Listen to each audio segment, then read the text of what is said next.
Have you ever had that kind of suffocating feeling as if everything around you is demanding too much of your time and attention? As we grow up, we seem to have more and more responsibilities than we can handle.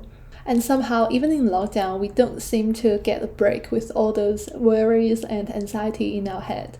So in this video, I'm going to talk about how I manage stress as a full-time master degree student, first-time entrepreneur, content creator, and a casual tutor.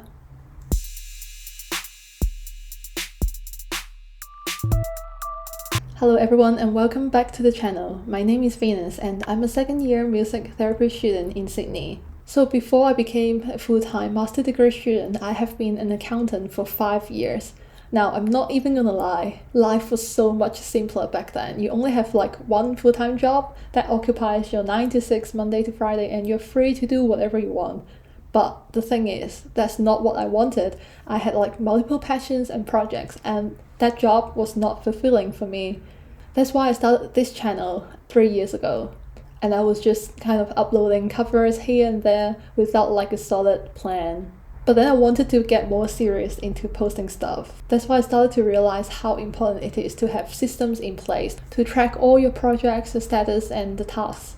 And then after I ditched my corporate job and became a full-time master degree student, I actually realized I wanted to start a business and also to become more consistent in posting content. And apart from that, I've been teaching piano and handpan on a casual basis. This sounds like a lot. And then I slowly realized that it was just getting too much than I can handle. So I started to just experiment different systems and try batching, for example, to see what works for me. Because I realized that if I don't have a bird's eye view of all the projects and tasks and identities, things will get out of control. And you know that feeling when you feel out of control. You get stressed, right? That's why in the past 2 years, I kind of have like a system in place to measure and track my progress so I don't fall out of the whole thing. It's like juggling between different balls, you know. If you drop one, it's so easy to drop all the others. And I always knew that studies would be my priority. That's why all the things just revolved around that. And then I designed my schedule based on that. That's why I don't get too stressful with all these things going on. That's why in today's video, I'm going to show you what worked for me, what system I have in place to manage stress with so many identities. Maybe you can take a few pages off my book as well. As usual, I would like to start off by talking about mindset. As you know, there are like so many different hacks and tactics around stress, time management, productivity, that kind of thing. But before that, there is one thing that I want to really focus on. There is a difference between stress and pressure. So I briefly Googled it and I found the distinction between stress and pressure. So they were saying that stress refers to situations of too many demands and not enough resources, like time, money, and energy to meet them. But pressure is a situation in which you perceive that something at stake is dependent on the outcome of your performance. So this is something that you might relate to when you have too many identities, too many deadlines to meet, and then you don't have enough time on your schedule to meet those demands and you get stressed. But pressure is something that you experience before you enter the job interview or before you get on the stage to present. So the easiest way to distinguish between stress and pressure is just to check in with your feelings. If you feel so overwhelmed by everything that's around you, that might be stress. But if you're just feeling like everything depends on your performance, like if you don't have it then you will die, then that might be pressure. And after you distinguish between stress and pressure, it's easy to deal with your feelings. And the first mindset hack is that you want to respond rather than to react. As I've mentioned in other videos, the whole thing is just to pause, to think before you come up with a solution. And also we tend to make decisions based on emotions, which is not great because if you're like agitated or stressed or just overwhelmed, then you tend to react to situations and make rash decisions. That's why when we are under stress, it's so important to pause and respond to all the tasks and prioritize them before you actually take action. Speaking of pause and reflection, there is one keystone habit that I do every single day to keep me stress-free, and that is journaling. Now, I've talked about journaling many times because this is my non-negotiable. I love doing it. I love reflection, and I just love dissecting my feelings and emotions to spot patterns and triggers so that I can make a change. I have a very detailed journaling video here that you can check out with my Notion template. because we need to regularly vent and express emotions so that we don't suppress our feelings and one day they will burst like a volcano, and we don't want that. That's why we need to have healthy habits and routines in place to regularly de-stress. And the third thing is obviously music. There are so many studies on the relationship between music and the brain and how it can regulate your moods, emotions, and heart rate so that you can calm down and just de-stress. My favorite wind down music includes Lo-fi music, classical pieces, and obviously handpan music. I would put some Spotify playlists that I recommend in the description box below that you can check it out if you're looking for some new music to wind down. Next, let's talk about some practical ideas that I've discovered in the past 2 years to help me manage stress. Now, if we follow the definition that I just mentioned about stress, then you will realize that there is often a connection between stress and time management. That's why all the practical tips that I will mention will be related to productivity and time management. As Neil Il famously said that time management is actually pain management, because human beings are ultimately discomfort avoiding animals, which means that sometimes we don't particularly seek pleasure, but we just want to avoid discomfort. For example, everyone would just lie on the couch and watch TV for the whole night instead of getting up and going out for a run. That's normal, but what's the distinction between those people who get up and those who don't? This is about delayed gratification and pain management, because those people who get up, they see the long-term benefit of working out and keeping a healthy body so that they can live longer generally. That's why they are willing to suffer from this short-term pain of working out instead of having the long-term pain of not having a healthy body when they get old.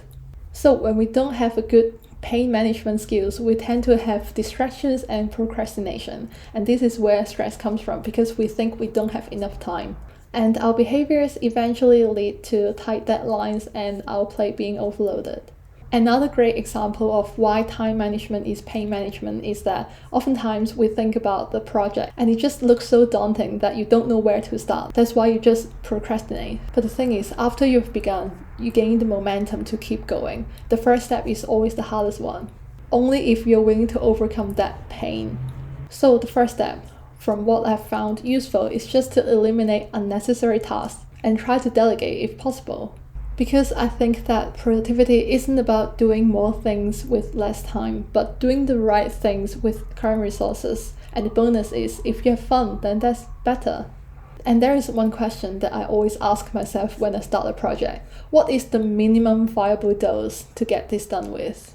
And I think that's Tim Ferriss who said that. If you want to boil some eggs, all you need is like 100 degrees Celsius of water to bring it to the boiling point. Anything beyond that is a waste of energy.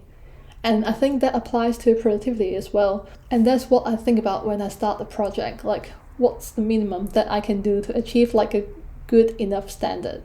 And then I'll just get to that and then refine and improve if I want to.